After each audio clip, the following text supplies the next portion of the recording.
¿Qué hace, Facu? Un placer estar Bien, acá. hermano. Gracias por los saludos de Es la recién. cantidad de gente que nos ve todas las ¿En tardes. serio? Y súper federal, ¿viste? Este programa va mucho al interior. Y a vos te quieren Es mucho en el cierto, interior. cuando yo voy a dar charlas al interior, muchos recuerdan nuestros diálogos, así que penetrás en el interior profundo. Sí, ¿estamos bien de luz acá? Que se me apagó todo, ¿sí, no? ¿Eh? Ah, apagaron el clima, perfecto. Sí, Facu, ¿cómo...? Arranco, si te corto un segundito porque tengo el móvil y voy ahí un instante nada más. ¿Qué nos está pasando? Vos sabés que el otro día saqué por teléfono, por Skype, un montón de gente y estaban muy angustiados, pero voy un poco más. Vos sos neurólogo, sos médico, sos científico. ¿Hay alguna explicación desde lo tuyo a lo que vivimos los argentinos, las argentinas en este caso? Sí, al principio de la cuarentena tuvimos más síntomas de ansiedad. La ansiedad es un miedo anticipatorio. La ansiedad te da miedo Es un miedo anticipatorio. Ah. Miedo, por ejemplo, es si ahora en el estudio entra alguien con un arma y empieza a disparar. Lo que vamos a sentir todos acá son taquicardia, dilatación de las pupilas, redistribución de la sangre para correr. Eso es miedo. Ahora, si nosotros nos imaginamos ahora que puede entrar alguien con un arma, estamos imaginando, no está la amenaza real. Eso es ansiedad. Entonces, lo primero que vivimos con la pandemia, la cuarentena, fue síntomas de ansiedad. Discúlpame, ¿ansiedad al virus, a la pandemia o a que me encerré? ¿A qué? ¿A qué? Buen punto, buen punto. Te cuento el estudio porque una de las cosas que estudiamos es que esto pasaba en todo el país. Hicimos el primer análisis de más de 10.000 casos de personas en todo el país y lo volvimos a hacer el análisis a los 72 días. Y lo que vimos, te responde tu pregunta, se daba en todo el país, no correlacionaba los síntomas de ansiedad o de angustia con los lugares con más infección. O sea, alguien en Catamarca o alguien en Comodoro Rivadavia. ¿Sentían esa ansiedad ¿Por por más qué? que no tuvieran coronavirus en el pueblo? Claro, ¿por qué? Porque la ansiedad es al trabajo de uno, a la situación futura en el trabajo, a la economía de uno, a la economía del país, al virus. La incertidumbre y la ansiedad con la que vivimos excede al virus. Ahora, yo me permito tirarme a la pileta con vos porque tenés tantas cosas, Facu, y sé que no voy a rebotar. Si no lo sabes, me lo vas a decir, pero yo puedo estar acostumbrado o puedo... A ver, tengo en mi cabeza, Dios no lo permita, pero la posibilidad de algún día enfermarme. Y me voy a enfermar en algún momento. Pero estar encerrado, yo no nazco con la idea de estar encerrado. Podría estar encerrado si me encarcelan, pero porque me tengo que quedar encerrado. Entonces, ¿qué pasa con el cerebro y el encierro? El ser humano necesita la libertad tanto como necesita comer, tomar agua y otras cosas como puede ser, no sé, el sexo o la relación humana. ¿La libertad es esencial o no es así para el cerebro?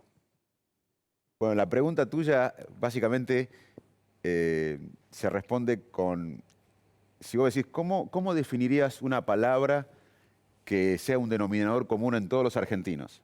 No solo al que perdió el trabajo, al que está por perder el trabajo, al que no puede comer, al que se está quebrando económicamente, sino a todos. Aún al privilegiar a vos, que tenés trabajo, que te va bien. La palabra que nos une a todos hoy es agotamiento. ¿Agotamiento? Sí, estamos agotados, tenemos fatiga cognitiva. Anda despacio porque yo lo voy como resaltando. No, pero aparte es clave para entender por qué la gente no cumple las medidas, por qué el gobierno, en vez de prohibir, debería fomentar más el empoderamiento. ¿Qué es la fatiga cognitiva? Guarda, chicos, que tienen abierto el micrófono y yo los escucho en mi auricular. Si me los pueden cerrar, si no, así me quedo con Facundo solo. ¿Qué es la fatiga cognitiva? Bueno, lo que encontramos, porque después, al principio te dije que había muchos síntomas de ansiedad. Luego vimos más síntomas, se mantenía la ansiedad, pero vimos más síntomas de angustia, de ánimo caído.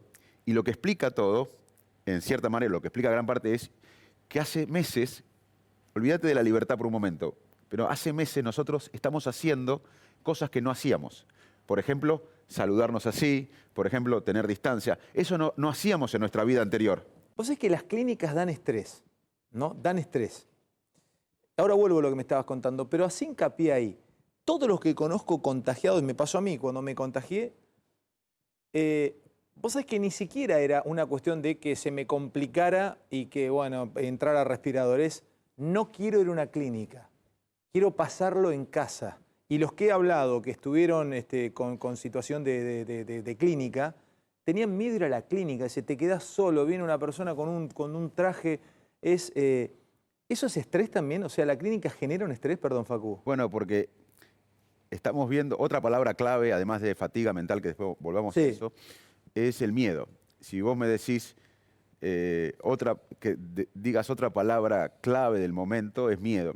Porque estamos viendo la propagación del virus, pero también estamos viendo la propagación del miedo. Y el miedo es una emoción que nos paraliza.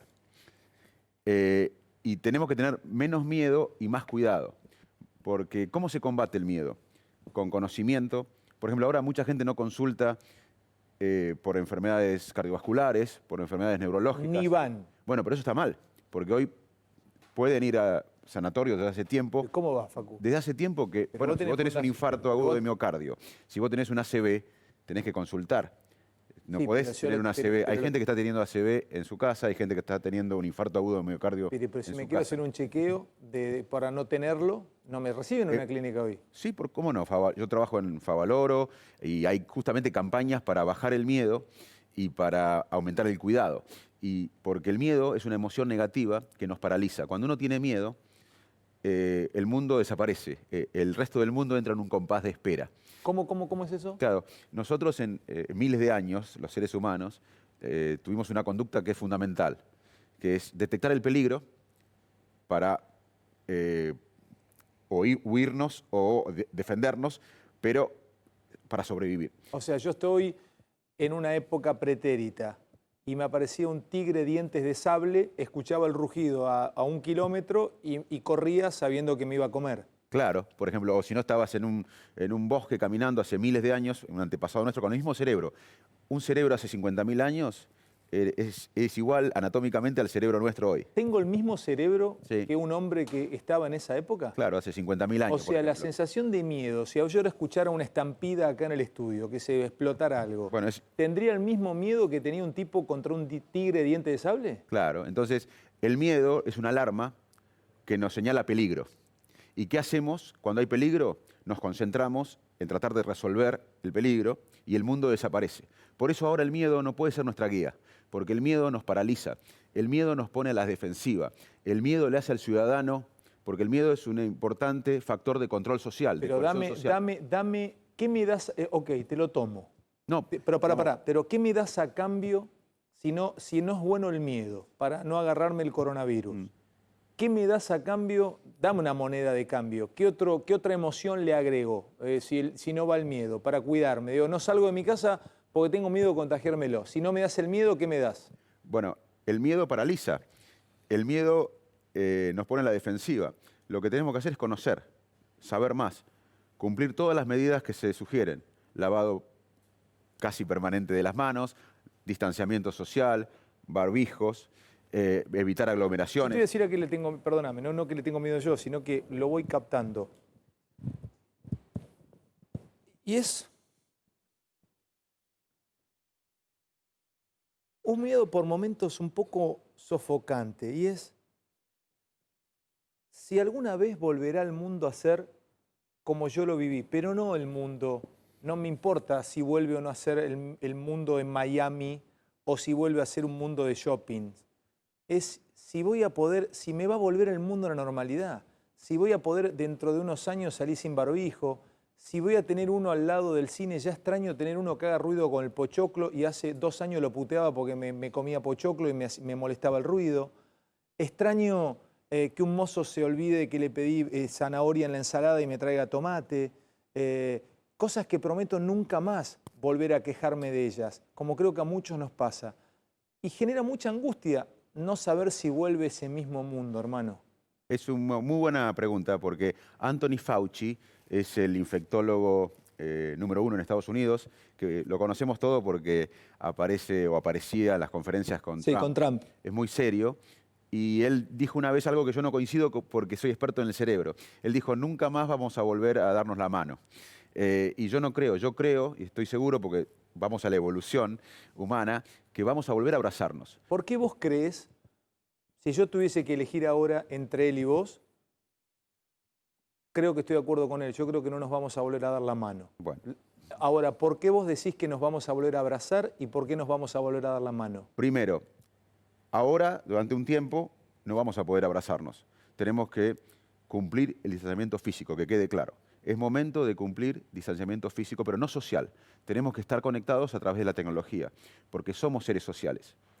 Entonces, tenemos que cumplir el distanciamiento físico hasta que encontremos una vacuna, hasta que se inmunice gran parte de la sociedad, hasta que venga la cura. Pero eso va a pasar. El ser humano le va a ganar al virus, como le ganó en otras veces.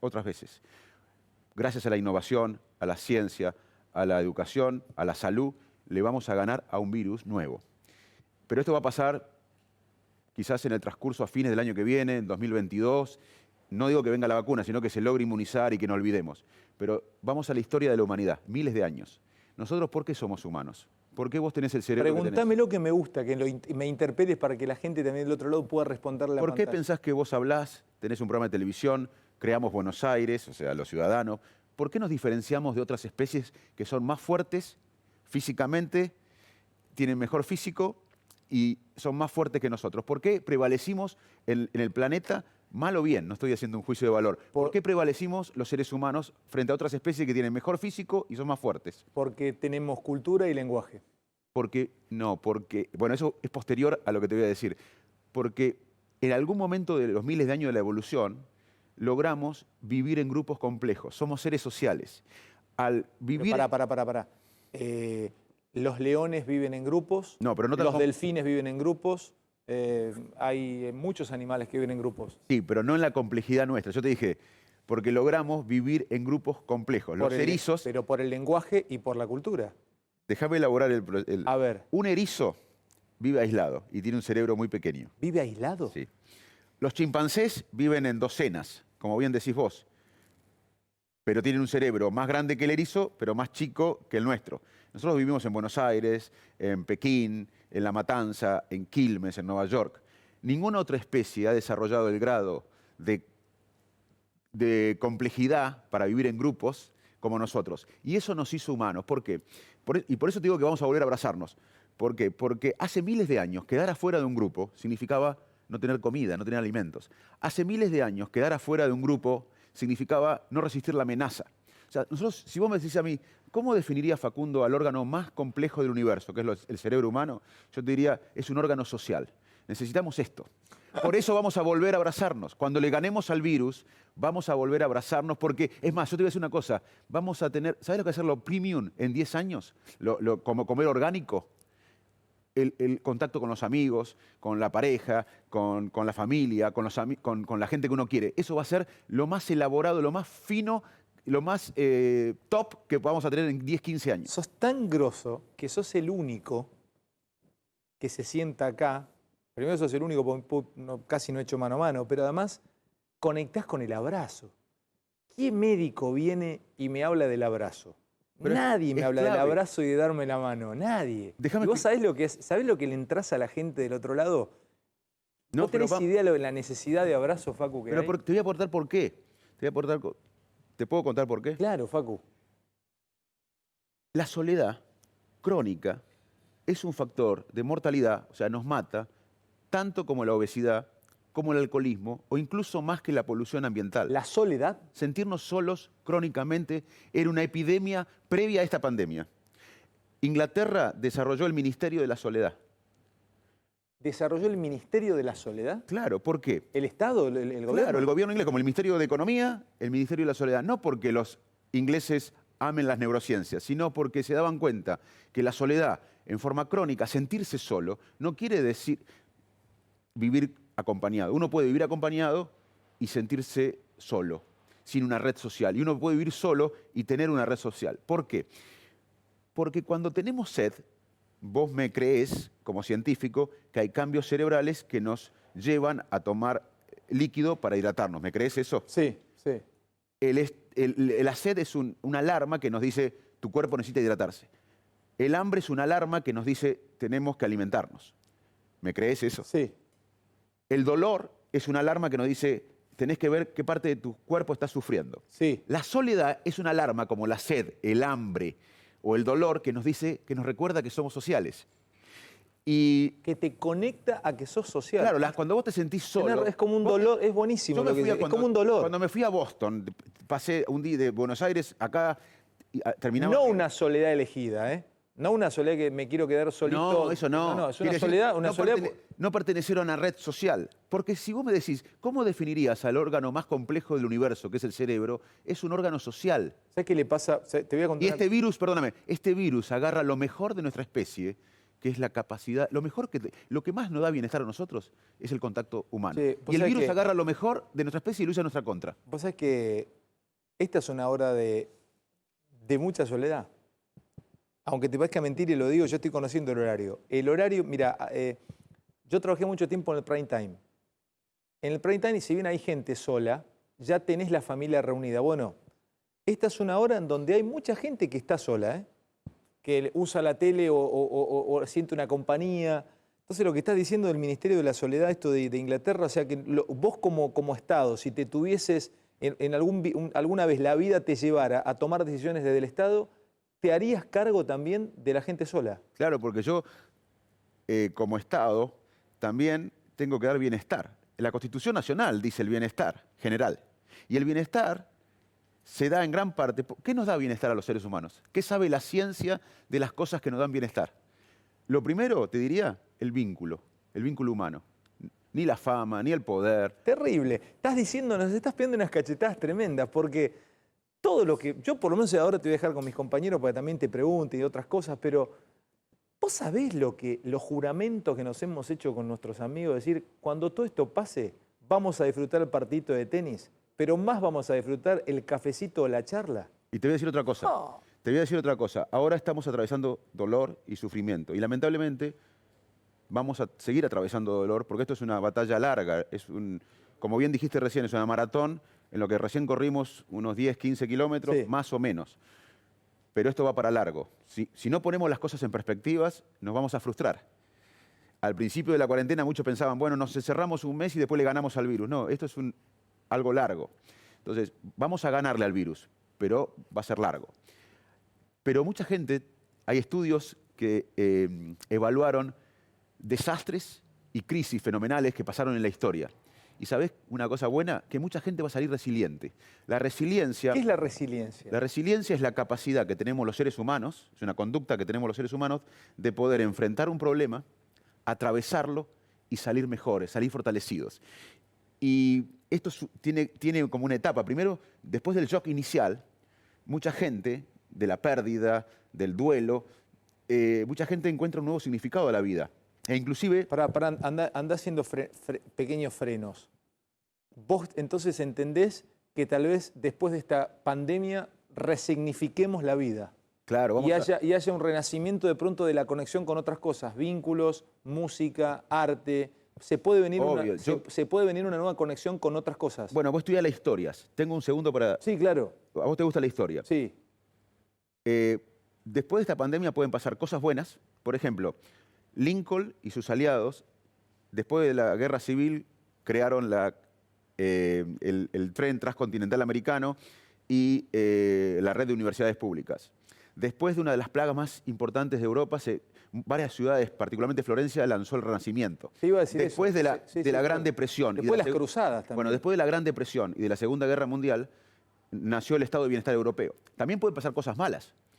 Después de la peste bubónica, o en la peste bubónica, una matanza generalizada de catalanes en Sicilia, de mendigos, de clérigos, con más de 1000 comunidades erradicadas. Más recientemente en la historia, después de las Torres Gemelas, en 2001, los gobiernos controlaron más a los ciudadanos y lanzaron guerras injustificadas y ocupaciones injustificadas. Después de la Guerra Fría, el baby boom. Bueno, o sea que esto puede sacar lo mejor de nuestra especie, la compasión, el altruismo, la empatía, la inteligencia colectiva, o puede sacar lo peor de nuestra especie, el individualismo, el totalitarismo, la restricción de las libertades. Tenemos que trabajar todos para que salga lo mejor, pero yo creo... Pará. ¿Hay una moneda al aire donde cada cara representa cada cosa? O sea, también podría salir lo peor y que los totalitarismos se instalen. Por eso en la Argentina va a salir lo que hagamos la mayoría de los argentinos. ¿No? Ahí voy, escuchá. Déjame preguntarte esto. Perdóname, déjame decirte algo, que yo creo que es una buena oportunidad, porque cuando cambia el contexto, nosotros somos proclives a un cambio. O sea, muchas veces la gente se asocia, para que vos cambies, yo no te tengo que cambiar mucho a vos, porque vos no vas a cambiar, es difícil cambiar. Ahora, si cambio el contexto tuyo, vos vas a ser más propenso a cambiar. Sí, pero yo te voy a hacer una pregunta, más que pregunta, te voy a poner en un momento de vida, o te voy a poner en una situación que quiero que me lo respondas desde la ciencia. Todo lo que te respondí fue de la ciencia. Desde la ciencia. Y te quiero preguntar si se podría llevar puesto el coronavirus a un sistema ya establecido de políticos, medios de comunicación, representantes sociales. Te voy a poner este ejemplo. Segunda Guerra Mundial, termina la Segunda Guerra Mundial, Churchill, quien vence a Alemania, finalmente es quien vence a Alemania, la figura, el héroe de los ingleses, no es electo presidente. Algunos sostienen que la sociedad inglesa decidió borrar Segunda Guerra de su cabeza, incluso a Churchill. No, Churchill representa Segunda Guerra, representa bombardeos, representa dolor y muerte, le ganó a Hitler, pero también representa lo que ya queremos olvidar. ¡Blum! Lo borró.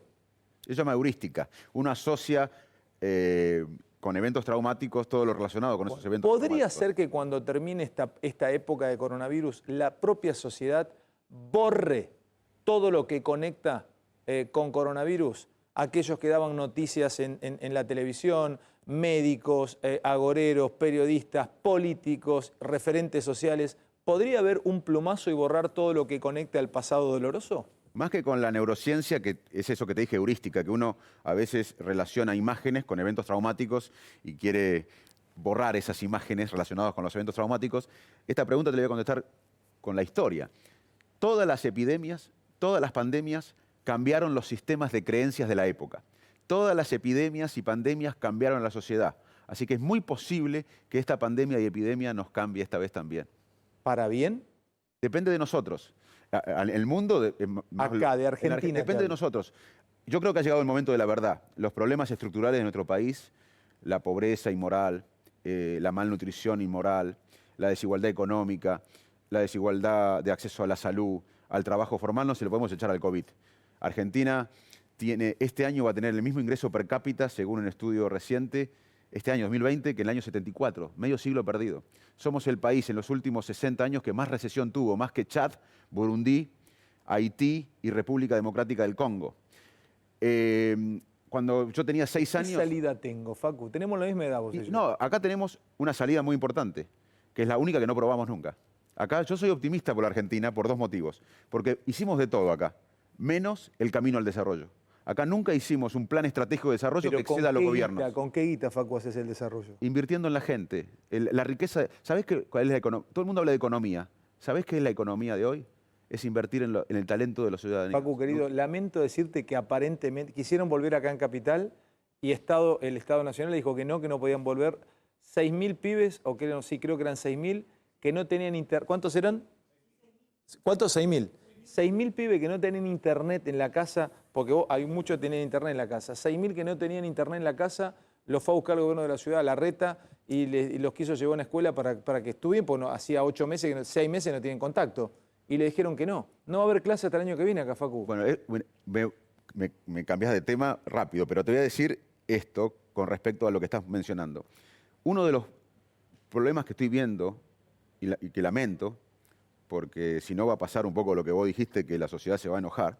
Estamos enojados los ciudadanos, porque acá no se puede resolver este problema dramático de la Argentina con las estrategias de siempre. Acá, esta no es una crisis como el 2001, que fue tremenda, porque acá hay un virus. Acá necesitamos unirnos. ¿Y por qué te quiero decir esto? Es muy importante.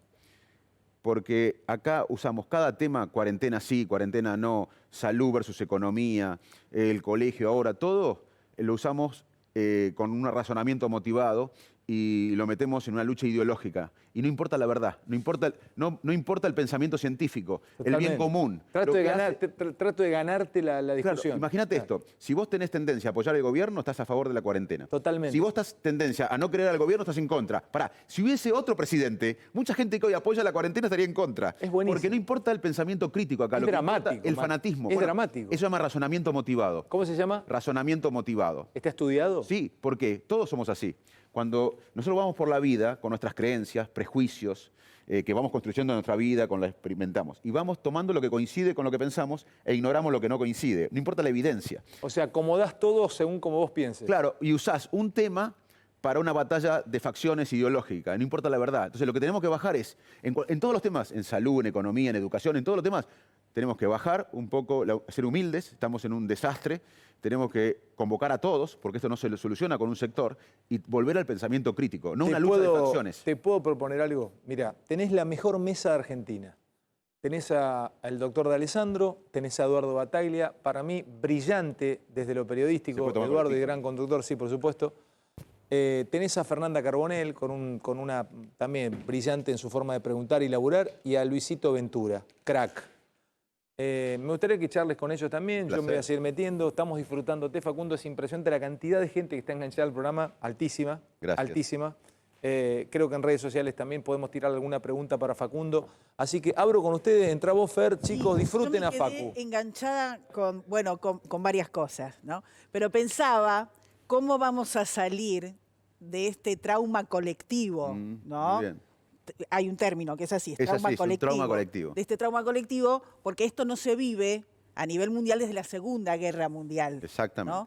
Pero me quedé pensando también que yo no sé si me puedo poner al mismo nivel que el resto del mundo, porque vos recién acabás de decir que nosotros fuimos para atrás en los últimos 50 años. Es cierto. ¿No? Entonces, nosotros estamos como fuera de ese globo terráqueo, ¿no? Entonces te quería preguntar, ¿cómo hacemos nosotros para salir de ese trauma colectivo? Te agradezco esta pregunta porque no se habla mucho de esto y para mí es fundamental, porque la película, en mi opinión, esto es como ciudadano, no es como científico.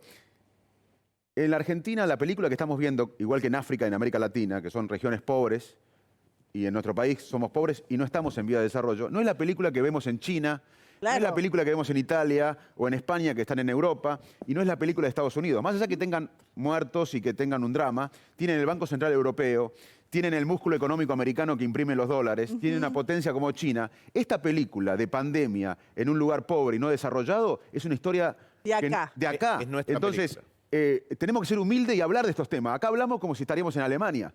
Y no estamos en Alemania, estamos en un lugar con la mitad de los jóvenes ya antes de la pandemia viviendo en la pobreza, sin el músculo económico. Entonces, la única manera de salir, lógica, es... los pacientes a veces tienen neurológicos o psiquiátricos tienen un síndrome que se llama anosognosia, que no reconocen la condición y no se pueden ayudar porque no reconocen el problema. ¿Cómo se llama? Anosognosia. Anosognosia. Es la incapacidad de reconocer el problema. Vos no podés ayudar a un paciente que no reconoce el problema. ¿Y puede ser que un país tenga anosognosia? Yo creo que Argentina tiene anosognosia. Es muy buena. ¿Por Es qué? muy Porque buena. nosotros... Te voy a por qué. ¿Te puedo contar por qué creo que tiene anosognosia? Cuando yo crecí, que les va a pasar a todos ustedes y a la audiencia... Instalá el hashtag ese, el numeral anosognosia, y que la gente ponga cosas. Pero te puedo dar un ejemplo. Instalalo. Yo muchos de nosotros crecimos con dos conceptos mentales. Que somos un país riquísimo en recursos naturales. Mentira. Claro. ¿Cómo que mentira? Soja, carbón, No, pero- litio, Sí. agua, verde, tronco, lo que Cuatro quiera, hermano, climas. mijo, Sí, pero 4 climas, montaña, Petróleo. nieve, petróleo, ¿qué más querés? Está bien, pero- Salmón. Sí, tenemos recursos naturales, pero per cápita tenemos recursos naturales y yo se lo celebro porque es muy importante. Yo vengo del campo, así que... Ahora, dos cosas con respecto a esto. Per cápita, como somos 45 millones, somos el país 40 y pico en recursos naturales per cápita. 40 y pico. Australia, por ejemplo, tiene 4 veces más recursos naturales que nosotros y tiene una economía que no está solamente basada en los recursos naturales.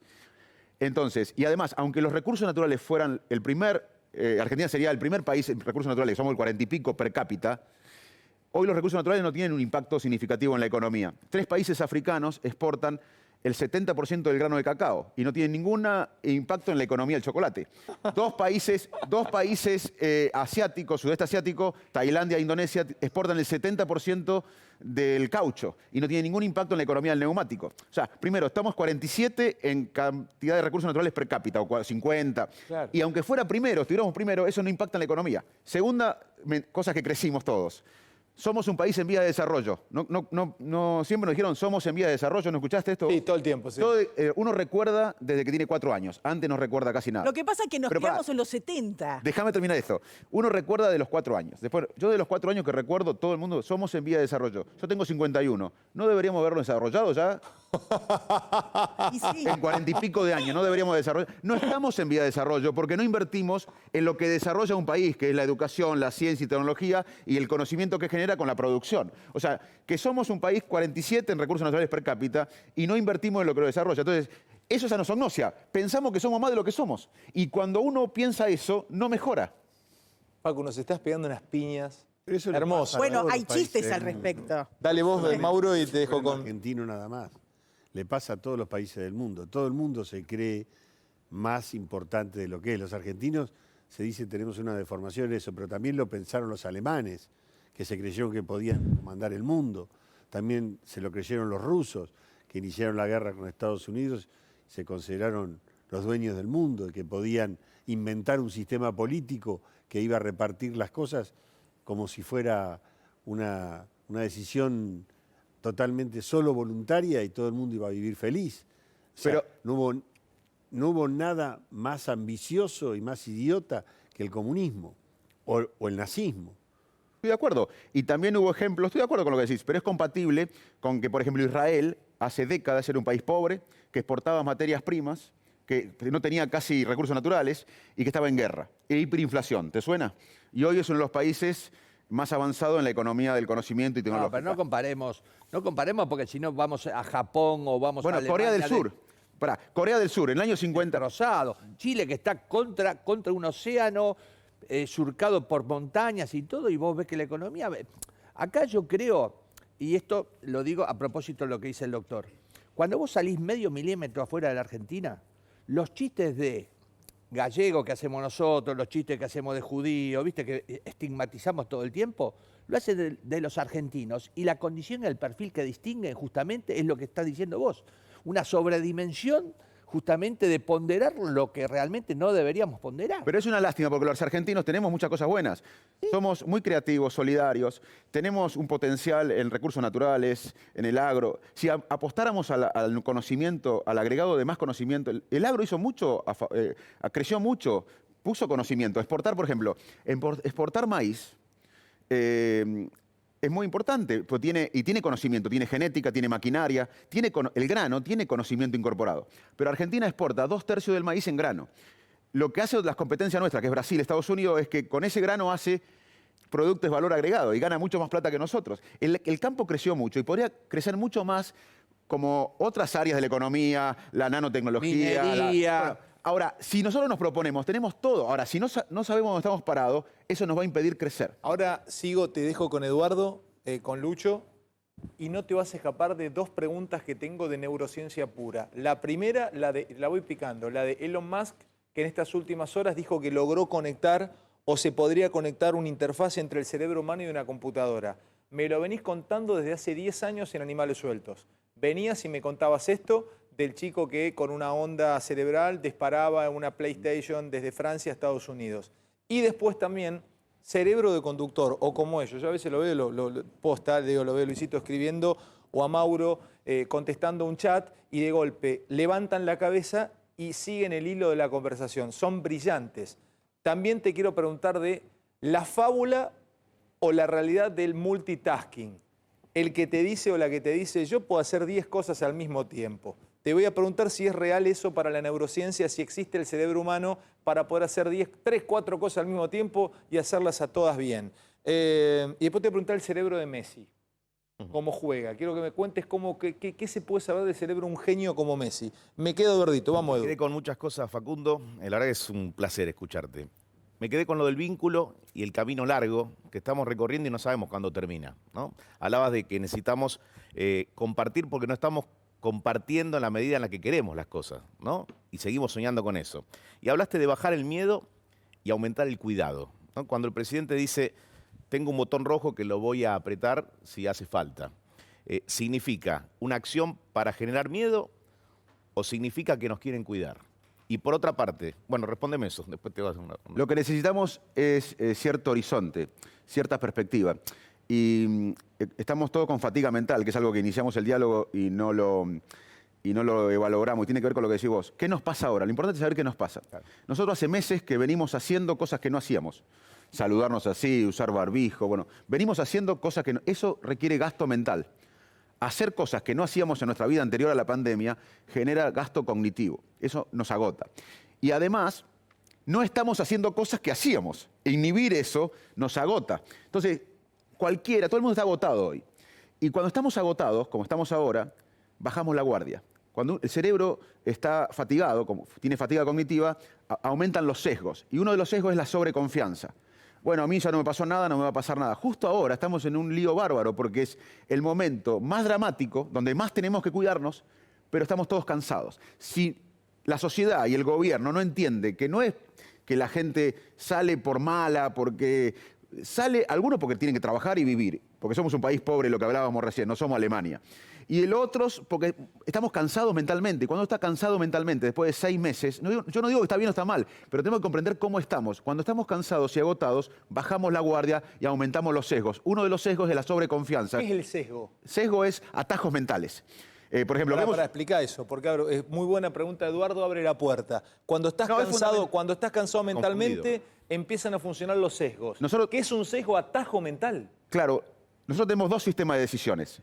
Los seres humanos decidimos con un sistema 1 y 2. El 1 es un sistema automático, no consciente, guiado por los hábitos, los aprendizajes previos, las emociones previas y las emociones del momento. Así vivimos, en forma automática, la mayor parte del día, porque esto no requiere gasto mental. El límbico. El emocional, porque no requiere gasto mental. Dale. Tenemos un segundo sistema de decisiones que es analítico, racional, lógico, deliberado. Pero eso requiere gasto cognitivo, gasto mental. Nosotros no podríamos vivir en este estado porque los recursos cognitivos son escasos. Entonces tendemos a usar este. Cuando estamos cansados, con hambre, agotados, produce un impuesto cognitivo que nos hace ser más automáticos y tenemos sesgos. Entonces, un alemán honesto, un uruguayo toma mate, un cordobés hace chistes. Hay cordobeses que no contan chistes de un alemán que no es honesto y sin embargo simplificamos todos. ¿Entendés? Los sesgos son atajos mentales para sobrevivir. ¿Por qué? Ningún sistema es mejor que otro. Los seres humanos necesitamos los dos sistemas. Pará. Entraste a un lugar hermoso.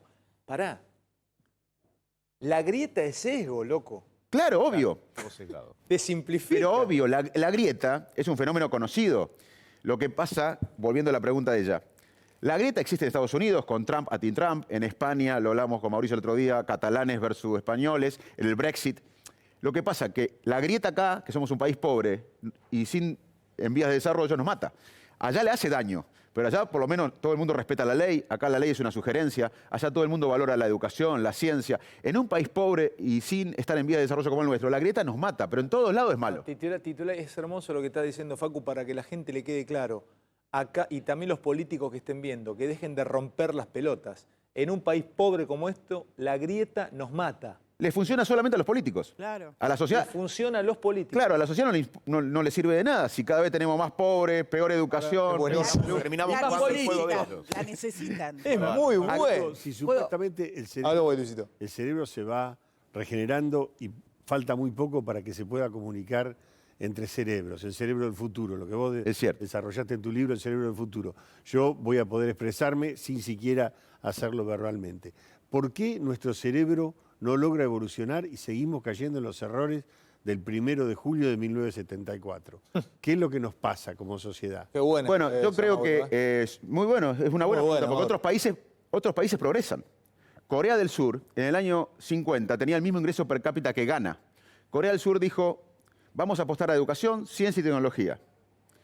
Y hoy Ghana apostó lo mismo en educación, ciencia y tecnología y Ghana tiene el mismo ingreso per cápita que hace décadas. Y Corea del Sur es uno de los países más ricos del mundo. O sea, nos falta progresar como otros países. ¿Por qué no progresamos? Por anosognosia, pensamos que estamos en un lugar donde no estamos, y por atajos mentales. No pensamos en el bien común. Cada bando piensa en su bando y en cómo sobrevive el bando, pero no hay pensamiento estratégico para el bien común acá. Acá cada sector piensa para su sector, pero no hay un pensamiento para el bien común. Pero acá lo hubo. Acá hubo una generación de argentinos que hizo la escuela pública y pasamos en 1860 y pico de tener 80% de analfabetos a 1917 tener menos analfabetos que Italia y España. Pasaron décadas, Los cambios que tenemos que hacer requieren tiempo. Acá escuchamos que cada uno que viene va a cambiar la historia. Esto nos requiere a todos y requiere paciencia y cuidar a los más vulnerables en el medio. Yo quiero decir esto y lo dejo a Ventura. Creo que es uno de los programas más interesantes que me ha tocado conducir en años, este de Facundo. Y esto también corre por cuenta mía. Y díganme ustedes qué piensan del otro lado con este señor hace una hora teniéndonos atados a la pantalla. ¿No creen que un tipo como él es necesario para la política argentina? Sin que él me conteste ni me ponga ninguna cara, porque no le gusta. Absolutamente. ¿Estamos de acuerdo, Luis? Pero totalmente. Y porque está dispuesto Lo a que leer él las dice cosas es de lo que otra yo manera. sostengo. A ver, y no creo... Lo que él dice es lo que yo sostengo. Que los argentinos nos creemos más de lo que somos. También hay que considerar que a partir del embrutecimiento de una sociedad que no tiene la educación que debería tener, nos hacen creer lo que no somos. Entonces cada vez tenemos más políticos, más ñoquis. Entonces la gente que debe aprender a ganarse el pan laburando, aprende a que extienda la mano. ¿Lo votás a Manes? Pero no. Sí. Lo llevo yo en andas. ¡Vamos, Paco! Ahí tenés, el primer. Escuchá.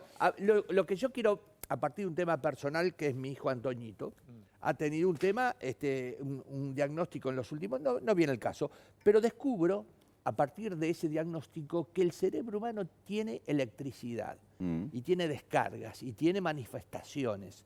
Entonces descubro que mucha gente, a través del fenómeno paranormal, dice que a través del cerebro uno puede proyectar cosas porque se conoce apenas un 5% de lo que puede llegar a ser el cerebro. Recién el doctor D'Alessandro dijo que podíamos llegar a comunicarnos sin hablarnos. Podíamos llegar a transportarnos, dicen también, en el tiempo y en el lugar a través del cerebro. ¿Eso es posible? Pregunto. Bueno, muy buena pregunta y tiene relación con lo que decía el doctor Alessandro y con lo que decía Alejandro de lo que hizo Elon Musk, que se llama interfase cerebro-máquina. Hoy es posible, aunque parezca ciencia ficción, no lo es, que un paciente cuadripléjico, esto está en etapa de investigación, pero ya es real, un paciente que no tiene una lesión y no puede mover los brazos y las piernas,